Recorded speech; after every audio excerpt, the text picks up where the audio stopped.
from Factor Electronics. Thanks for joining us today.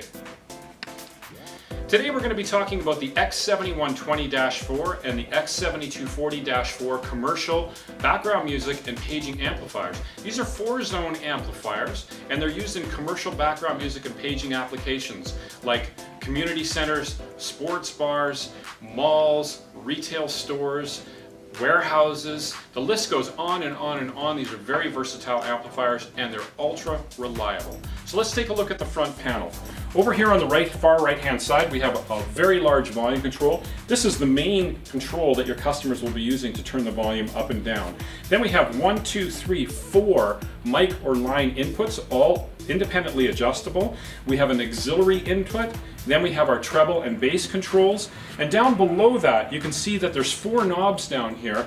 That's because these amps have 4 independent zones for volume and on-off. It's the same source playing through the amplifier, but you can actually adjust different volumes in different zones. Now this is very useful in like a restaurant application or let's say a sports bar application where you want to have speakers on your patio. You want to have those at a different volume than the speakers that are inside your restaurant or establishment. Or let's say in a warehouse situation where you want to have something very, very loud in the shipping receiving area and you want to have something quieter in the front office lobby area. You can do all of that from the front panel of this amp.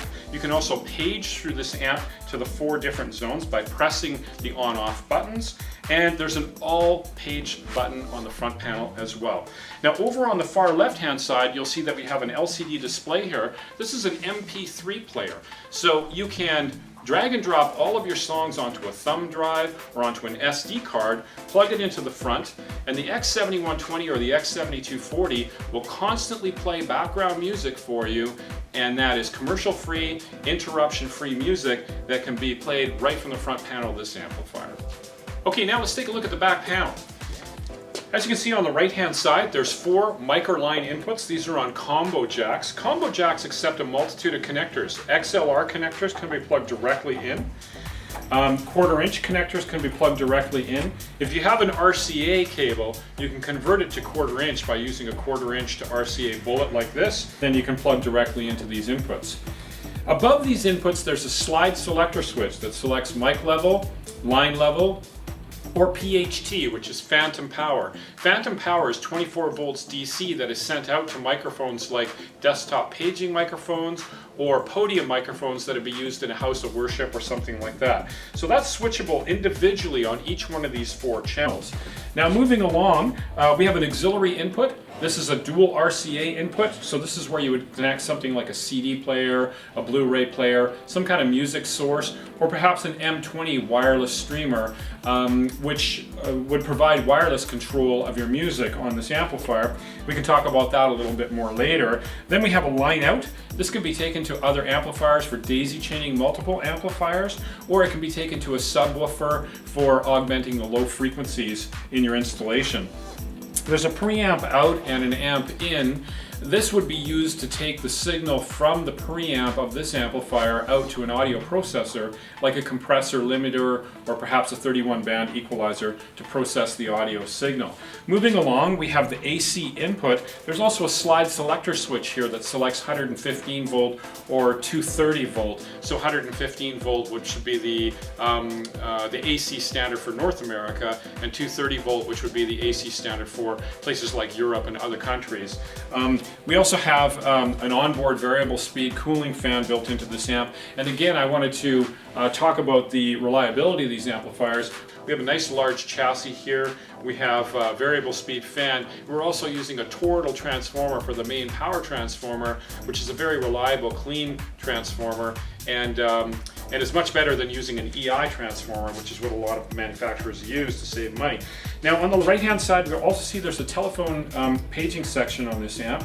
So there's a level control. You can connect the telephone system directly to this amp using the tip and ring. This is a balanced telephone input, but it's also transformer isolated, and that's important because some telephone systems will have DC voltages on their outputs. They'll also have a lot of noise on the output, and the transformer isolates the amplifier from the phone system and eliminates the noise and gives you a nice crisp page. over your phone system. The next thing that we have here is called the MOH section, and that's called Music on Hold. Music on hold is used for when your customers call in and they're put on hold, they want to hear a steady stream of background music. And if there's paging going on in the amplifier, that page is not heard through the MOH Music on Hold outputs. Then we have an 8 ohm output that can be taken directly to a speaker. It's a 1 watt 8 ohm output. So if you had a lobby speaker where you wanted a continuous stream of background music and you didn't want the pages to be heard in the lobby, you could actually connect a speaker directly to that 8 ohm output. Moving along now, this is where these amps have some special features. As I mentioned on the front panel, there's 4 volume control zones. So you can connect 4 different speaker runs to the back of this amplifier, and you can have different audio levels, volume levels in 4 different zones, all done internally on this amplifier. Then moving along to the far left-hand side, we have the main output section. So we have 24 volt DC emergency backup power inputs. So if you connect this to a UPS, you can still make emergency pages even if the power goes out in your building. Then we have a common, which is your negative. We have a 4 ohm, 25 volt, 70 volt, and 100 volt output. Now this is a 240 watt output. So if you had a single run of 240 watts of speakers, you would connect it to the common and say 70 volt. If there were 25 volt speakers, you would connect it to the common and 25 volt. One thing that I will mention about all of the outputs on these amplifiers, it's one or the other. You could not use all the 4 zones and let's say the 4 ohm and common output at the same time. You would need a separate amplifier for that. So just keep that in mind when you're wiring the speakers up to these amplifiers. Anyways, that's the back panel. Thanks a lot for joining us today, and for more information on our products, please visit us at www.factorelectronics.com.